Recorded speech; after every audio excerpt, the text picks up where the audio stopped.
Jeff's company had a sign on the fence alongside the building permit. So I phoned Jeff, and he agreed to come to talk about that for a little bit. That it's not something to do with really the heritage bylaw, because the application for that, as with a lot of the construction or alterations that have gone on in the past summer, the application went in before the bylaw became into effect, which wasn't until May of this year. So this plan didn't go through the Heritage District.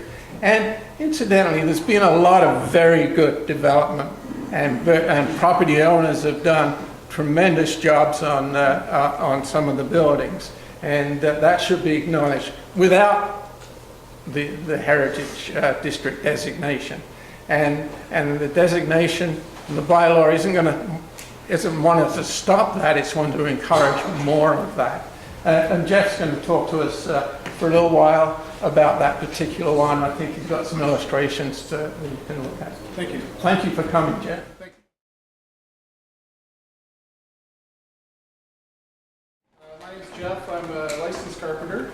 I grew up in Guildford, and I've been in business now for coming on 6 years. I was fortunate enough to have worked for a licensed carpenter out of Guildford as well, who specialize in custom homes in the King City, north of Toronto, Aurora area. And I mean, although the work I did with him was more, I would call it Gothic, kind of European, a lot of traditional carpentry aspects were used in those houses, which was great for my development as a carpenter. But what I gathered driving to work every day through communities like King City, specifically like Lasky, was I grew an appreciation for these historic homes and these communities. So that's kind of where I got my interest and my passion in this style of house, because not only the look of it, but it involves a lot of traditional carpentry techniques, which is what I like to use in my work. So I mean, I guess a bit of a background. I moved out of Guildford. I moved down to Toronto along the Humber River, Bloor West Village, and lived and renovated 3 houses myself. All houses close to disrepair, kind of the the really run down old houses. What I would look for is a house that hadn't been touched as much as possible, because in an old house you deal with renovations along the way, which can have been good, bad otherwise. But nonetheless, I restored 3 houses in that community, and I met I have a relationship with the owners of the project here in town who like my work. That was 12 King Street South. It's a brick house that faces Highway 27, south of 89, on the west side of 27. And they had asked me to addition for them. Their family is growing. Today, the modern family needs more closet space, additional bathroom, so on and so forth. So we did although we didn't have to go through the historic committee, this being my passion, the reason what brought them into Cookstown was a historic house. So we kind of looked at the community, and we wanted to build an addition to fit and suit what the community has. So upon demolition, I mean, we renovated some of the interior of the existing house, and we discovered, like was mentioned earlier, what you see on the outside is not what the house was. So it's a 2-story house with a nice front, wraparound porch, which, brick home, which all is not existing. This house was actually a single-story dwelling. I found this, piece of newspaper behind the walls. That's before Canada was a country. So that's pretty cool. It was a single-story dwelling, built from the lumber milled from the trees likely on the property. And then, as the days went on, the house went up, the house went out, the brick went on. It was pretty cool. I mean, that renovation was basically to achieve efficiency. So we wanted to do windows and insulation. This is the original structure of that main part of the house. I mean, you have to work with what you have. It was pretty cool. One of the renovations over the years was this floor here was redone in a hardwood, but you see the timbers, they're constantly moving as the seasons go on, twisting, warping, whatever. The hardwood would crack. It had been repaired a number of times, it looked like, but it kept on cracking. All of the rest of the house floors were all just pine boards, which is fairly economical compared to a hardwood nowadays. So, you know, we pulled it up, we planed it down, and when working in historic houses like this building, you're not going to get level. To try and achieve level, you have to kind of cheat and achieve, something flat. So, that's what we did. That's what we did here. You're not going for level. You're trying to cheat the eye and kind of cheat, your equilibrium to have it be, safe and non-noticeable.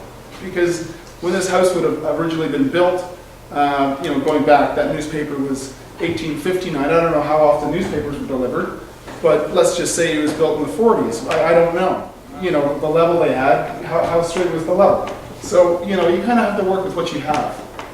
When we put this house back together, we actually put it back together the way it was before we took it apart. So although we gutted the walls of all the plaster laths we insulated, we did the wainscoting detail the same. We did the floors to match the existing, both material and the stain the best we could get, which was really close. The ceilings were all pine lined, so we put in a new V-groove pine. Now, it wasn't economical to mill up the exact dimension of what the old pine ceiling was, but the character of the house was a pine ceiling, so that's what we did. Another thing is the window and door casings. The nice big detail across the top, the window sills themselves, the tall baseboards. Now again, you have to kind of split economics and decide, okay, so that top piece over the window, how close is it to the original? Now this one happens to be very close, so we compromised. The baseboard as well. We compromised within, half an inch of height. The profile was very similar to what we have to date on market. And then you have to know where to hold them. So the casing the vertical casing around the doors, we had brought a piece in and had a knife made and ran new casing to match identically what it was. So although, we renovated this house inside, changed some things subtly, there's some things we wanted to keep the same because, that is a profile that is not on market. Perhaps would have been, in the early 1900s when this house was, renovated to two-story or whatever. We're not sure where the casing came from, how it was created, but that's something we couldn't compromise on because that, goes throughout the house. And at that point, it was economical to run all new casing for the entire house, including the addition. So to maintain that character. As well as, new materials we want to incorporate old. For example, we've salvaged, while gutting the walls to insulate, we have beautiful plaster ceilings and moldings that we kept so that we could maintain that characteristic. We put up the new pine ceilings. In the new addition, again, we ran pine plank flooring, obviously matching door casings and baseboards that we've used in the restoration of the original part. But then we want to incorporate, rather than just having, flat drywalled ceilings, and again, coming to economics, hiring someone who knows the craft of turning plaster, potentially, it was not economical. Some old aspects, but, this is just ceiling tile. And this was just, bought from an antique store, brought it from Chicago. We call it cheap and cheerful, fairly inexpensive to buy, and adds a ton of character to certain aspects of the house. So the whole bathroom is done in that ceiling, and then there's a part downstairs in the new living room that we incorporated to kind of bring that feel back. And then the outside on the addition, of course, horizontal siding. You look around the community, we have beautiful red brick, and we have horizontal siding. And looking around as well, some buildings, flared out, in the second story. And one way or another, cladded over with vinyl. So we kind of looked at that and thought, okay, so there is character to these houses that have been cladded with vinyl that do it no justice, so you don't see it. But let's, kind of do this addition and, maintain the characteristics that we've seen within the community, but do it with the traditional cladding, which is just wood siding. And nowadays, when you're trying to build something antique or to have a lot of character, that often includes maintenance, which people don't want. If not by yourself, you have to hire somebody. But there are products out there on the market that you can find in your local stores like this wood siding that is not, overly expensive by all means, and they warranty that the finish on them for 25 years. So when you're comparing, brick to the cost of brick to the cost of wooden siding to the cost of vinyl, vinyl's the cheapest, but is it going to look good? Probably not. It's not going to do the justice. Brick, when doing an addition, I think personally, an addition should look like an addition. It was an afterthought. So trying to marry a new brick with an old brick, you're not going to fool anybody because it's new. Unless it's, of course, economical for the person to buy a restored brick and somehow find that brick. I mean, there are ways, but, make it look like an addition. And again, being a carpenter, I like to use traditional carpentry techniques. A new product is just, this wood siding. It's on the market at your local store. They offer a corner detail usually that is often used in historic houses, but again, on some historic houses there is not a corner detail. Using traditional carpentry techniques, we didn't use the corner, which just gives it a different look. You don't always see what stands out, but something stands out. It's just the subtlety of using a corner or not a corner. So on this house, during the renovation, we did salvage a lot of materials. Being the old windows, they're beautiful, and the owners wanted an outbuilding, so we used the old original windows from this house into the outbuilding. One, economics, two, it looks really charming. You see it from the street, so we used the old windows in the outbuilding. This was one of the main floor structure timbers in the old addition that we salvaged, that we used for this main support, which you'll see now, like it's finished. The doors on this outbuilding, they're just, doors that we got from a garage sale at some point in time. You don't always have to go new. And then this is just an example of other stuff I do. This is part of this is a restoration project at St. James Church in Aurelia. They're doing their bell tower restoration this year. And 12 King Street South was on the commuter, was on the companies who was head of this restoration project on his commute home. He saw it, dropped in, we talked, he invited me to come do the carpentry aspects of this, which you don't see because it's just basically restructuring roof rafters that were damaged through water damage over the past couple of decades. But it's pretty cool the way they're doing this. Originally this bell tower was built in 1841. It toppled over in 1900 and then rebuilt over the course of the following year to 1901. And then the dormers were done in wood, which since then have all rotted out. So they went up and they replaced it with copper and brass. So the life expectancy on this restoration here, being copper, brass, slate, is upwards of somewhere 300 years. Not to say that there won't be some maintenance involved between now and then, but the idea here is not to have to go up there again. So that was a pretty cool project. So again, the louvers here, this is the bell tower. There's louvers on all four sides. Again, the wood is rotted out, all the bottoms are rotted. So this company has along with the masonry repair, they're going to do the louvers in copper, and then the church will showcase these louvers, within the church on the wall as art. I was also asked to do, the bell is getting restored. It's just, completely, it's just worn out. They don't use it anymore in fear that it could fall on someone's head. And there was, this tower is upwards of 150 feet, and there were 5 platforms to get up with wooden rickety ladders. And the lumber was, used, like the 1900 topple was actually fire, so the lumber they used to build these platforms has got char on them. So this lumber is dating back to when it was originally built in 1841.